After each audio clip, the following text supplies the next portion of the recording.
Ya, kembali lagi di channel saya. Semoga masih terhibur ya, sekalian menambah ilmu terkait dengan investasi. Kali ini kita bahas dulu reksadana. Mungkin ke depan kita akan bahas lagi terkait saham, obligasi, ataupun serba-serbi terkait dengan investasi. Nah, melanjutkan video yang sebelumnya, kita sudah bahas reksadana saham. Kali ini kita akan membahas reksadana balance atau reksadana berimbang yang isinya adalah gabungan dari equity fund, fixed income, dan juga money market.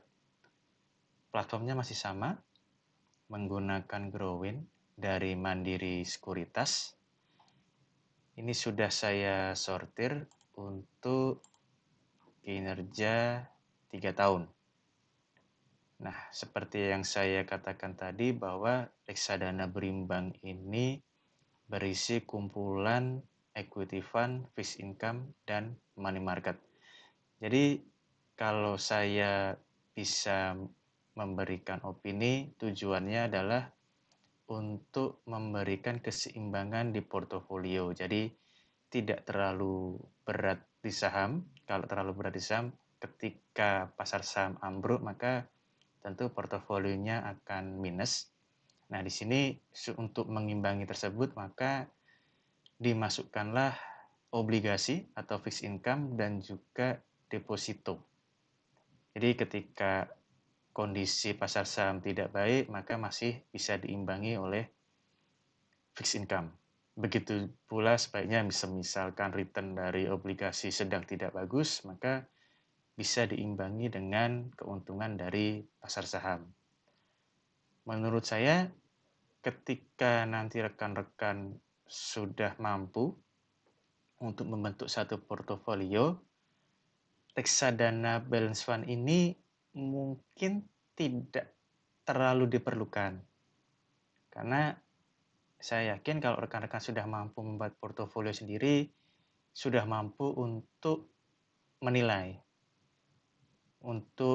diversifikasi macam apa yang pas untuk tujuan keuangan rekan-rekan sekalian. Berapa persen di saham, berapa banyak saham yang harus dimiliki, dan juga berapa besar obligasi atau mungkin berapa banyak deposito yang sebaiknya dipasang di bank-bank tertentu.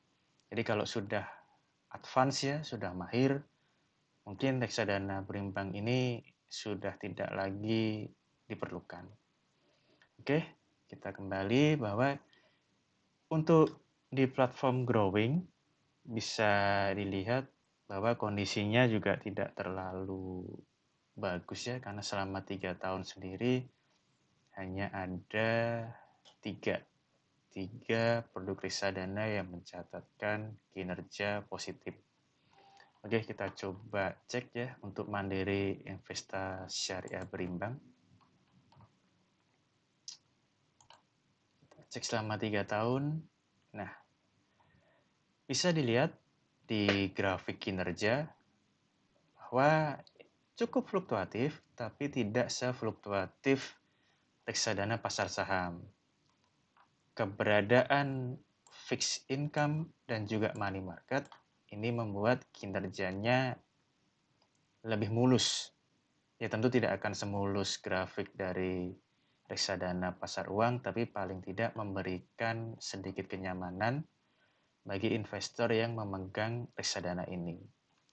Risk levelnya masih tetap high, tetap tinggi, karena ya mereka akan menyesuaikan ya, ketika isinya lebih banyak saham, maka resiko pun akan semakin naik.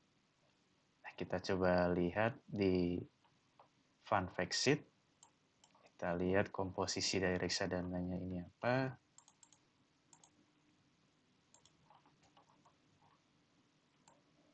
Nah, bisa dilihat bahwa sukuk atau obligasi syariah mendominasi reksadana ini. Nah, bisa dibilang cukup defensif ya, dia tidak terlalu banyak menempatkan porsi dananya di saham dan lebih banyak di suku.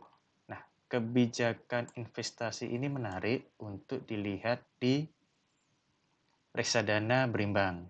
Tidak seperti reksadana sebelum-sebelumnya, karena kan ada aturan minimum 80% sesuai dengan jenis instrumen investasinya.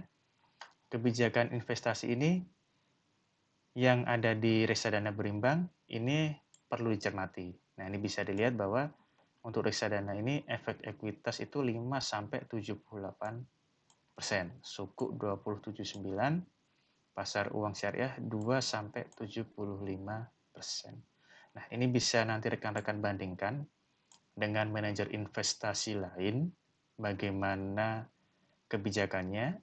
Nah, ini bisa disesuaikan dengan resiko yang rekan-rekan berani untuk ambil. Jadi semisal Anda tidak nyaman dengan kebijakannya, ya lebih baik untuk tidak mengambil reksadana tersebut. Nah, ini bisa kita lihat kepemilikan terbesar, bahwa di sini deposito menjadi salah satu aset terbesar yang dimiliki reksadana ini. Diikuti dengan sukuk yang diterbitkan oleh pemerintah Republik Indonesia. Jadi untuk saat ini sepertinya reksadana ini cukup defensif, hanya menempatkan dana di deposito dan juga sukuk, tidak terlalu banyak di saham. Nah, tentunya kondisi ini mungkin akan berubah ketika manajer investasi terkait merasa bahwa kondisi pasar saham sudah mulai membaik. Mungkin alokasi komposisinya akan berubah, bisa jadi 70% akan ke saham dan sisanya dipecah di suku dan deposito syariah. Nah, ini tentunya perlu dicermati secara berkala oleh rekan-rekan investor, apakah komposisi portofolio di waktu tertentu itu sesuai dengan keinginan rekan-rekan sekalian. Tentunya kalau rekan-rekan menilai, wah pasar saham sedang rally atau sedang dalam kondisi bagus, tapi ternyata reksadana rekan-rekan hanya berisi sedikit saham, maka tentunya mungkin akan merasa dirugikan, karena seharusnya keuntungannya akan lebih baik jika lebih banyak yang dialokasikan di saham. Begitu pula sebaliknya ketika saham turun atau sedang tidak perform, ketika dan reksadana yang Anda pilih ternyata masih banyak alokasinya di saham, maka kemungkinan kerugiannya pun akan semakin besar. Jadi ini lebih perlu analisa yang mendalam ya, karena harus menganalisa pasar saham dan juga suku bunga dan juga pasar obligasi yang ada di Indonesia. Dan ini lebih bervariasi instrumennya. Seperti yang saya katakan sebelumnya, jika mungkin rekan-rekan sudah bisa untuk membuat portofolio sendiri, baik di saham maupun obligasi, maka reksadana ini ya tidak terlalu berarti lah, karena rekan-rekan sudah bisa membuat portofolio sendiri.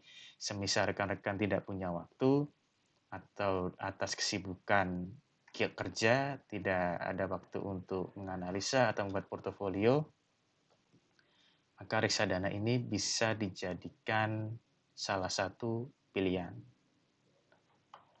Nah, bisa dilihat bahwa kinerjanya pun baru menunjukkan positif di 3 tahun ya, 3 tahun ke atas. Jadi seperti reksadana saham, ini tidak cocok untuk penempatan dana darurat yang sewaktu-waktu dibutuhkan. Jangan sampai ketika dana darurat dibutuhkan, kondisinya minus. Nah, ini kan malah merugikan rekan-rekan sekalian. Jadi kalau mau investasi di sini, pastikan dananya dana dingin, yang 5 tahun, 10 tahun ke depan mungkin belum dibutuhkan. Jadi time horizon-nya juga panjang seperti reksadana saham, dan juga semisal rekan-rekan punya waktu lebih, pastikan untuk mengecek saham-saham yang menjadi portofolio reksadana. Oke, kita tutup dulu. Kita cek berikutnya. Mungkin untuk yang non syariah ya. Ini ada HPAM Flexi Indonesia Set kelas A. Nah, bisa dilihat di sini lebih berfluktuatif daripada yang sebelumnya dengan komposisi yang relatif sama, lebih banyak di fixed income atau obligasi daripada equity fund. Kita coba lihat fund FAXIT-nya. Ini milik Henan Asset Management. Nah, bisa dilihat di sini bahwa kebanyakan ditempatkan di fixed rate. Jadi obligasi negara fixed rate 19%, fixed rate 104 13%, dan ini term deposit atau deposito berjangka di bank-bank. Ini menarik ya. Jadi rekan-rekan kalau misalkan reksadananya memilih untuk ditempatkan di deposito berjangka, kiranya mungkin rekan-rekan ada meluangkan waktu untuk mengecek kondisi bank tersebut. Jadi ya misalkan rekan-rekan tidak nyaman atau tidak sesuai dengan kriteria investasi rekan-rekan, ya lebih baik jangan dipilih reksadana tersebut. Di sini sahamnya hanya ada MTEL, dari Mitra Telekomunikasi sebesar 8,2. Ini sepertinya obligasi. Ya, Sukuk Petrosi. Jadi ini juga obligasi korporasi. Jadi bisa dilihat bahwa untuk reksadana ini lebih banyak menyimpan dana di obligasi milik pemerintah. Ini seperti tercantum di sektoral 42,7%. Sebenarnya kalau mau rekan-rekan bisa membeli sendiri fixed rate ini di platform Bibit, itu sudah tersedia jika rekan-rekan mau membeli obligasi fixed rate, dan itu perlu analisa tersendiri karena harga obligasi juga naik turun. Jadi mungkin kalau rekan-rekan tidak punya waktu untuk mempelajari itu, ya bisa membeli reksadana pendapatan tetap atau balance fund. Jadi disesuaikan saja dengan kondisi rekan-rekan. Nah, bisa dilihat bahwa reksadana ini pun menghasilkan kinerja positif ya setahun ke atas. Jadi memang tidak terlalu cocok untuk rekan-rekan yang jangka waktu investasinya pendek. Jadi usahakan kalau mau investasi di reksadana ini, pastikan dananya dana dingin yang mungkin tidak akan digunakan 5-10 tahun ke depan. Nah, demikian pembahasan terkait balance fund. Yang berikutnya kita akan ke indeks di video berikutnya. Untuk menutup video ini, kalau pengalaman saya pribadi, ini sekedar berbagi, balance fund ini kalau rekan-rekan, saya katakan kembali, kalau rekan-rekan sudah bisa membuat portofolio sendiri, mungkin tidak relevan, tapi balance fund ini akan sangat membantu bagi rekan-rekan yang sibuk di pekerjaannya ya, berwirausaha maupun pekerja kantoran atau freelance yang mungkin tidak punya banyak waktu untuk mempelajari semua instrumen investasi. Tapi kembali lagi saya selalu mengingatkan untuk selalu cek dan dicek kembali manajer investasi, prospektus maupun isi investasi yang dipilih oleh manajer investasi terkait. Jangan sampai ketika Anda memilih reksadana, Anda tunggu 5-10 tahun ternyata tidak menghasilkan return yang sesuai dengan apa yang rekan-rekan harapkan. Demikian, semoga tetap cuan, dan kita nanti akan lanjutkan di video berikutnya terkait reksadana, indeks, dan ETF. Tetap sehat, see ya!